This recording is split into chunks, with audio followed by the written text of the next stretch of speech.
Intellectual foundation sounds very, very strong. No, they're not. Okay, why? Why not? It relies on this profit. Okay, what's wrong with our profit? How do you know? Did it even exist? Okay, let me give you some evidence. I read this book last night. How do you find it? Terrible. Okay. This is disgraceful. Give me some contention. You clearly have some money here because you can put up these nicely printed booklets. But you have money. You have a very nice suit on. Oh yeah. So what I'm saying is you've got some money. You're investing money in this, and then you've got this crap. This is rehashed creationist nonsense. This is the same stuff we've been dealing with in the United States for the last 50 years. Okay. And there's absolutely nothing in here that's original. Okay. And all of it's been frequently repeated. So, but what we've just made are statements and generalizations. You haven't given any substantive. What do you mean? I mean, do you disagree that, for example, when we talk about... Well, you make the first cause argument. No, we don't actually. It's actually called the Kalam cosmological argument. It's a rehashed version, it's a modern version that has good premises and if you study logic... Okay, let me give it to you very in summary, right? Okay, give me the summary. There's two premises here. Whatever begins to exist is a cause. The second premise is the universe began to exist. Okay, and we could substantiate that philosophically and using astrophysics. Then the conclusion, which makes it a sound and valid argument, is that then the universe has a cause. So if the universe began to exist, it has a cause. So let me just repeat that. Okay. One, whatever begins to exist has a cause. The universe began to exist, therefore the universe has a cause. It doesn't mean it's God though. But we use conceptual analysis. That's right. I'll point out two things there. Good. One is that modern physics does not support your claims. Okay. You can have spontaneous things just popping into existence, and they do all the time. Okay, can I address that? And, well, right? First, and let me make my other point, which is that, as you mentioned, pointing out that there was a cause does not imply a God. I agree. So why do we care? You didn't let me finish. Okay, now you're going to finish. Okay, good. So first thing, in terms of random quantum fluctuations and subatomic events that don't correspond to causality, well, that's a particular view amongst physicists, which is an indeterministic view. We don't have to hold that view. You know, the mathematics is there, but there could be different translations in the real world. So for instance, you could take a deterministic view, which is the David Bowie interpretation, for instance, right? And there's other physicists who are taking that view. So you can't just say it's all of physics. And I think that's a bit of a scientific outdated cliche. But then what you're doing is you're admitting that you're basically cherry picking the... No, we're not, because... Well, yes, you are. You just said that. No. let me tell you why. Because if you take a Kantian argument that causality is a priori, it's independent from experience. Because we only know that we could order our perceptions in the universe based upon the innate concept of causality. So to accept that there's no causality in the quantum fluctuations would be denying your own very perceptions in the first place. So we have good reasons to believe that there's causality here, and quantum fluctuations don't say much. The other point I'm trying to make is when we know there's a cause for the universe, which you're happily assuming that there may be a cause, the problem is that now when you use conceptual analysis, you come to some starting conclusions. For example, we would argue that Occam's razor must be uncaused. We would argue that therefore it must be eternal. We would argue that it's immaterial and transcendent because it creates the material world. So from these perspectives, it's in line with the monotheistic view of God. I don't see that as a problem. I see that as a huge problem. Why? Because what you've got is an anthropomorphic patriarchal God. No, we haven't said anything about anthropomorphism. Yes, you have. That's a Christian narrative. This is the Islamic narrative too. No, in the Quran, it says "Laysa kamithli shay," which means God is transcendent. There is nothing like unto Him. And when we say Him, is no gender. So what? But do you see how some of your outdated cliches you can't apply them to the Quran? You've got a personal God who takes a personal interest in human beings. Okay, what's wrong with that? You have no evidence for this. Can I give you evidence for God having a will? An eternal being, bringing to existence a finite effect, must have chosen it to come to existence. Choice indicates a will, and a will indicates it can have a relationship with personal beings, you see. Where's the evidence? Yeah. Conceptually, so conceptual. Oh, conceptual. Okay. But you know why that's not funny? I think everybody here can see what you're doing. Is it doctor or professor? Everybody here can see what you're doing. Professor Myers, you know why that's funny? Because you're assuming that you must have an empirical paradigm to everything that you say, verificationism. It's like logical positivism of the 1960s. It doesn't work anymore. I'll give you an example, because empiricism can't even prove logical truths like numbers. Numbers are conceptual. They're necessary truths. So we can't laugh that there's no physical evidence for numbers. Do you understand the point here? I wonder if I can get in a few words. Yeah, sure, go for it. We'll see how far I get. I think everybody here can see exactly what you're doing. Yeah, So what I do is mention something and you immediately interrupt and you give me this. No, I just want to address it. That's what I want to Let him finish.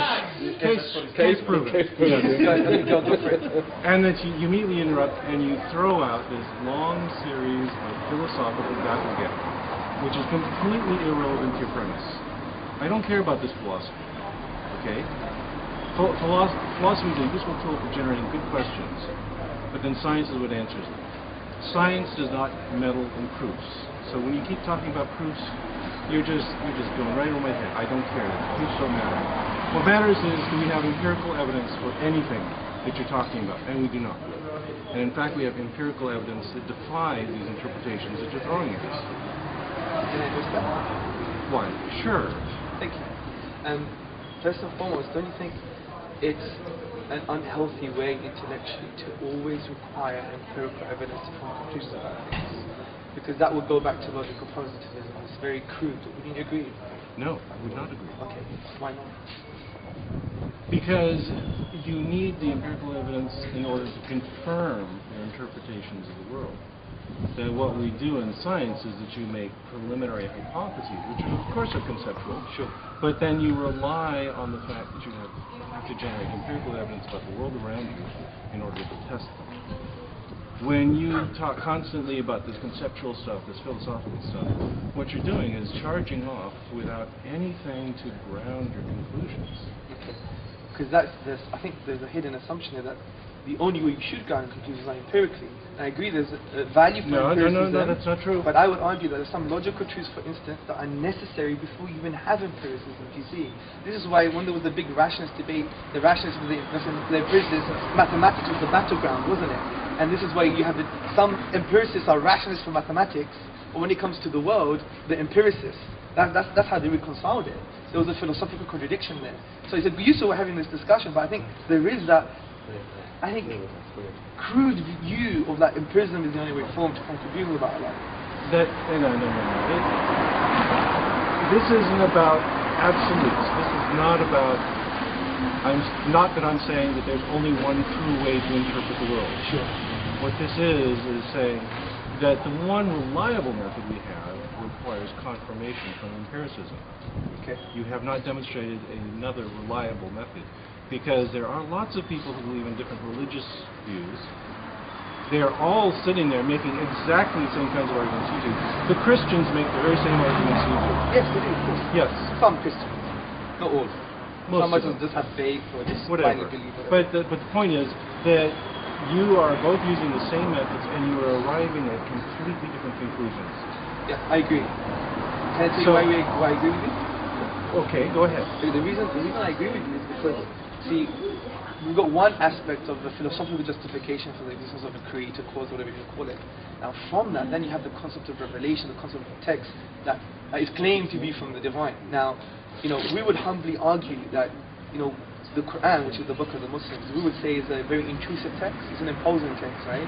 But this imposition, we would argue, is positive because, frankly, I think it just makes you think. For example, the Quran says, أَفَلَا تَعْقِلُونَ? Do you not use your brains? يَتَفَكَّرُونَ, for those who reflect, deep reflection. The Arabic word here means to really reflect about the implications of something. But the Quran goes further than this, which is quite weird from a religious book, from a secular perspective. It actually says, if you don't believe it's from the divine or from the supernatural, then challenge it. So what we would argue humbly is that there are no naturalistic explanations for certain statements in the Quran. For instance, some statements in the Quran that they mention geology and concept of isostasy, for instance. Concepts of that the mountains have like root-like structures, which we just found out recently. If you go to the book Earth by Dr. Frank Press, it concludes that. So how could a desert Arab who knew nothing about science and was so primitive that, for instance, they used to believe mountains to keep the sky out, would come to such conclusions? We would humbly argue philosophically, we exhaust naturalistic explanations, so it's a signpost to the transcendent. Do you appreciate that? No. I've read these same interpretations. Okay. In particular, the ones I'm really interested in, because I'm a developmental biologist, Sure. Keith Moore's nonsense, total bullshit that he talks about. You disagree with Keith Moore? Why is that nonsense? Yes. Why is that nonsense? I've read those sections of the Quran. Do you disagree with the stages of embryology? The Quran, the yes. seventh? Yes, So you, the Quran right. is babbling. It's throwing out these very vague, fuzzy descriptions of the embryo looking like chewed flesh or whatever. Oh no, I'm not talking about that. I'm talking about I'm talking about. I'm talking about specific stages of embryology. For example, the bones are formed first. That's what Dr. Keithmore was talking about. Yes. 7th week, and then the muscles are formed in the 8th week. We have a series of very well described, very thoroughly analyzed steps in the development of the embryo. Right. And if you go to any embryology text, they will lay them out for you. Right. You cannot substitute the Quran for that. When you look at what the Quran says about it, it is vague, it is ambiguous. Sure. It's the kind of stuff that a desert nomad might guess about what's going on. I mean, I would disagree. I mean, wouldn't be able to guess the formation of the bones in the 7th week straight after. The word is summa in Arabic, straight after. Immediately. Wouldn't we do scratch the surface rather than have a superficial understanding? But again, I think we'll get it better, right? This is again something where the Quran is basically stealing from Greek embryology. Galen. Well, I'm talking specifically about Aristotle, who's made these other Aristotle's embryology, if you study it, I mean, I'm sure you've studied it. Yes. He believed that fetus is formed by the mixture of menstrual blood and semen. Correct. Well, Quran doesn't make any statement like that. And on top of it, even if we go further to Galen had many stages of embryology, and the Quran doesn't have any of those things. My point is that there's very little about embryology in the Quran. What there is... Details are not there, you're right. Yeah, the details are not there. And what details are there are obviously cribbed from Aristotle. No, not at all. You can't make that link. The reason you can't make that link is because you would have to assume that the Prophet Muhammad, peace and blessings be upon him, would have known what was right, taken it, and then threw away what was wrong. I mean, that's a big assumption. You're claiming supernatural here. What I would say is that Muhammad was a man of his times, that he was consulting with scholars at the time, that these were ideas that were current and common. But there's no empirical or historical evidence for that. There isn't. But it's just an assumption. But that's faith. I have faith that the Prophet Muhammad borrowed things from scholars.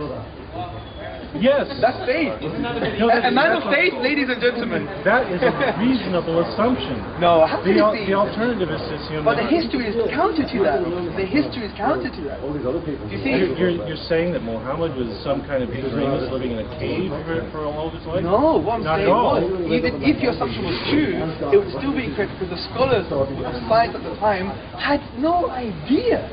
They had absolutely no idea what was going on with the science. They thought that mountains were keeping the sky up. And that's not true either. Exactly. But this is why that's not true what you're saying about the scholars of the time. In Arabia, definitely that was the case. Well, and in fact, there were no scholars in Arabia. In his city, there were only 17 people who could read and write. Forget the sciences and the complicated knowledge of scriptures.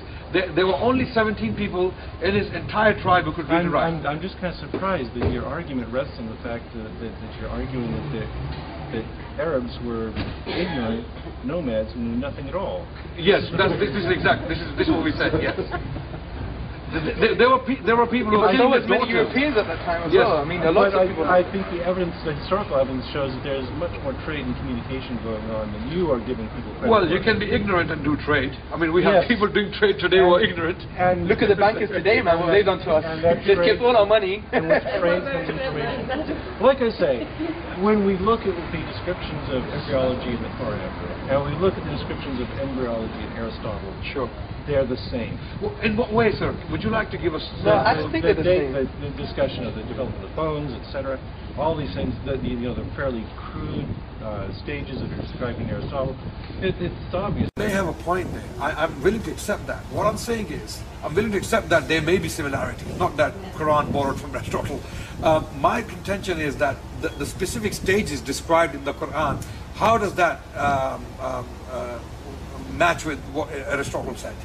I mean, those stages are quite peculiar to the Quran. Quran is quite unique in describing those stages because the bones are formed first and then the muscles, and this is how would a desert nomad know that? Right now I'm laughing at this idea that this is a specific description of embryology. Yes, bones develop first, then muscles. I agree, it's general. No, I agree with you, it's general. This is something that you can infer just by rational thought about embryology. You can also just determine this by looking at fetuses from different animals. You can look by at desecration. Yes. Why don't we get something more specific? I talked about geology, right? And how could it fathom? How could anyone illiterate, where the science was counter to that time, right? How can you? This is something counter to say that mountains have roots is. And they have a function that we understand that is in line with isostasy according to geologists today. That to me is quite phenomenal. But once again, you've equated these really crude, primitive guesses that you find in the Quran with the specific details of science. Okay, let me tell you why they're not crude. The reason not crude is that the Quranic science, and this would be good for everyone to listen, is that we have the Quran is probably the only religious book that gives you the tools to interpret it, right? So what the Quran says is you take general principles in the Quran, general values or general statements, and you refer them to specific ones related to the same topic. So in normal literature and linguistics, it's called inter and intratextuality, okay? So when we take general statements, we can make them specific with the Arabic language used in the Quran itself. So it's not crude from that perspective, and we have a scope of interpretation, because the classical Arabic dictionaries were preserved, and we have a scope of meaning. So when we have the scope of meaning, we know that these things are quite specific. Significantly, even when the Quran says that the universe is expanding, for example, there's the word here, expanding, which actually means expanding in the past or expanding in the future. There is a scope of interpretation, do you see? So the interesting thing is, we should maybe... It's not interesting. You're really boring. This is the same... Is that an atheist cop-out, maybe? No, this is the same story we get from Jewish scholars, from Christian scholars. They do exactly the same thing. Well, I'm not Jewish or Christian, I'm Muslim, and we're talking about specific issues. It's standard religious analysis. Yeah, but Professor Myers, wouldn't you think it would be highly arrogant of me if I said to you, what you're saying is typical atheists, what they say, they change the subject, they go to history and they say that you're the same as the Jews, you're the same as the Christians, and throw all these outdated cliches. Would you appreciate me doing that? Go ahead. But I wouldn't. Do you know why? Do you know why I wouldn't do that? Because I really want to engage with you. I really want to engage with you, that's why. But no, you do not. Yes, I do. You want to parrot dogma at me and have me accept it. I'm actually accepting a lot of your assumptions and premises. I don't have a problem with that. Well, you did also try to assert and project faith onto him. Yes. And well, he said it was an assumption. That's why. Okay, you can make an assumption based on evidence. Faith but he said he had no evidence based on no evidence. No, well, we've been talking quite I do have evidence. Okay, that's what I'm telling you. That for instance, when we look at Aristotle's words, when we look at the description of the Quran, we see a correspondence. Well, you haven't shown us any correspondence. Yeah, that's the point. That's a statement. You haven't shown us. This is a statement. Aristotle is like the Quran. How? How? I'm like Einstein, Aristotle also describes the emergence of bones and muscle in sequence. Right. Okay. And it's like the Quran. And it's like the Quran. Which does Aristotle say the bones come first and then the flesh and the muscles? Does he say that? Are you sure? Anybody that works. I'll let you think about this. Well, anyone that works with livestock. I'm not saying it. Can you are you sure? Is that what the Quran specifically says? Absolutely. This is exactly what the Quran says. Chapter 23. Because you just demonstrated the Quran is wrong. Yeah, but Professor Myers. That's not what happens. Well, this is what the embryologists are telling us. This is exactly what the embryologists are telling us. No, they're not. Embryologists. Let me tell you what Keith Moore said. I mean, you can disagree with him. He doesn't like Keith Moore. I don't know why you don't. What he said on the page number 364A of his book, The Human Embryo, that in the 7th week the bones are formed, and immediately after that the flesh is formed, and the bones are clothed with flesh. Keith Moore is wrong. He's an embryologist. This is his field. It's my field too. I know he's wrong. You're an embryologist? Yes. Oh, great! Wow, that's news to me. Okay. So that's wrong, because what happens first is you have differentiation of mesoderm. Right. That within the mesoderm you have segregation into things like embryonic mesenchyme, and then you have these cartilaginous centers will form bone. Right. And these are forming simultaneously with each other. Right. Simultaneously. Yes. Even if that's the case, the Quran is right, because thumma is very, even if that's the case, linguistically the Quran is right. Thumma literally can in Arabic language means things happening simultaneously. As well. Yes. But that's besides the point. Wait, let me read it. Professor Myers, I think what's interesting, even if you're right, that means we would have to assume that the Prophet Muhammad, peace and blessing upon him, actually used to go and look into biology. He was a biologist. He would actually go and investigate things about mountains. He was an astronomer. He must have had a library of an Alexandrian magnitude. So even when you make these assumptions, it's still problematic. He was a geologist? Because this is what I've been telling you. Sure. There are no embryological details of any consequence in the Quran. Well, this is not stuff. The details are not there. You're right. You're right. This the is not details are stuff there. that requires a huge library to figure out. This requires a passing acquaintance with general knowledge about the primitive state of biology at the time. That's a fair point. Are you willing to accept now that Muhammad possibly had general knowledge about astronomy, hieroglyphics? He had knowledge of, for example, geology. Yep. He's talking about isostasis, something about isostasis. Okay, so he must have been going around studying with some scholars in Arabia. He wasn't a shepherd. He was a very literate man. The intellectual. He was teaching in a university. He was an intellect, and all those people who believed in it at the time, there must have been blind bunch of bigots, and they just followed him just for the sake of it, just to have a drink. No, I've been saying quite the opposite. I'm saying that he's a man of his times, that he was part of a culture, Right. that the Arabs of that time were not quite as primitive and dogmatic and ignorant as you seem. Well, it depends what books you're reading, sir, because this is my... I'm saying they had... I'm a historian from the University of London, and I'll refer you to the books of Irfan Shahid, who's an authority in this field, pre-Islamic Arabia, and he states that Arabs at the time were a primitive society. Yes. And now you're saying yes. Well, no, I agree. They were.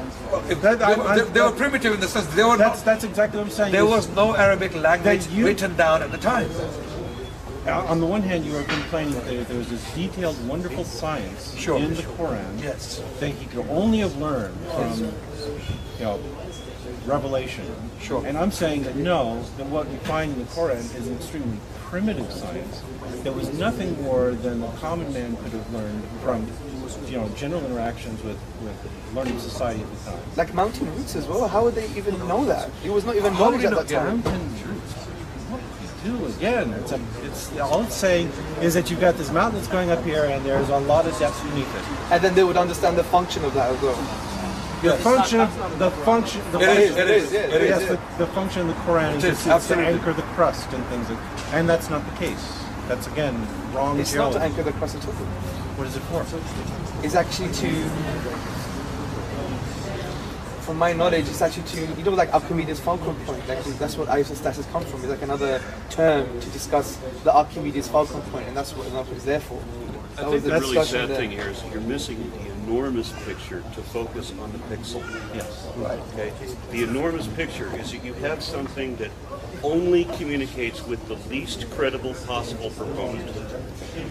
And he wants you to believe impossible nonsense for no reason. And only if you believe impossible nonsense for no reason will you be saved. And you will get unimaginable rewards if you believe whatever the priests are selling, and you will suffer a fate worse than death if you don't buy into their nonsense. That's not true. That's quite a sexy way of looking at it, I think. A sexy way to look at it. I mean, well, there's a language barrier here. You're all about the sexy way of looking at it. No, you sexed it up slightly, right? Because actually, Professor, right? Yes, yeah, but Professor Myers. Well, just because Professor Myers was like, actually, the Quran is quite opposite to that. It's not a text that says believe just because I say so. Okay, it actually tells you to, for example, أَفَلَا تَعْقِلُونَ. In Arabic, it says, do you not use your mind, your intellect? So it's telling you and trying to evoke thinking. You see? I just want to make sure we don't have a language barrier. So when I said that you are punished for not believing, you're saying that I'm wrong. That in your religion you are not punished simply for not believing. No, you're right, but it's bigger than that. It's an existential question. So I was right. No, okay. Well, what else am I wrong about? Well, I think the way we connect with each other is not by having yes or no answers, but having a conversation, right? So it's an existential question. For example, hold on just a second. I want you to think for a moment about the creator of the entire universe. Yeah. Doesn't give a rat's ass whether you do anything good or bad in your life. All that matters, the sole criteria, is that you are gullible enough to follow the story of the least credible illiterate proponent you can follow. That's the sole criteria, and that's all. No, that's not true. Okay, if that's not it, then an unbeliever could be saved. An unbeliever would not go to hell. Yeah, that's true. If all unbelievers go to hell, then the sole criteria is gullibility. Let me give you an example. First and foremost, what we say is that the Quran says we do not punish anyone until they have given the message. And there is another concept in the Quran called dalil burhan, which means conclusive evidence that you require to be conclusive. Now the second thing is because the message is good for you. That's why. And we've seen that in history. So no, now I can't. Thank you. Well, maybe no. There's another point. Let's not get stampeded. No stampedes. Okay. The other point is an existential question, because we believe in Islam of this philosophical principle called the fitra. Fitra means the innate disposition, and we believe that human beings have been created with the innate disposition to acknowledge oneness. Okay, it's a spiritual concept, the oneness of God. And what we say is, when we deny ourselves, that's why the question who you are is an existential question in the Quran. Saying, who are you? Are you just a product of American society? Are you a product of capitalism? Are you a product of communism? Are you a product of the system? Are you a product of your parents? If you are, then who are you? You're just like a social biological robot that someone types in the code, you just act in accordance. And the Quran says, don't do that. Think about your reality. And it says, are you just going to follow your forefathers? And it says, literally, even if they were based on no knowledge, it's an existential question. And from that we say, if you don't know who you are, then you're just rejecting yourself. And God says in the Quran that to deny God, or to reject God from that innate disposition perspective, is like denying your own self. Okay. So the point I'm trying to say is it is an existential question, and that's why it's useful to always have this kind of good discussions all the time. Okay.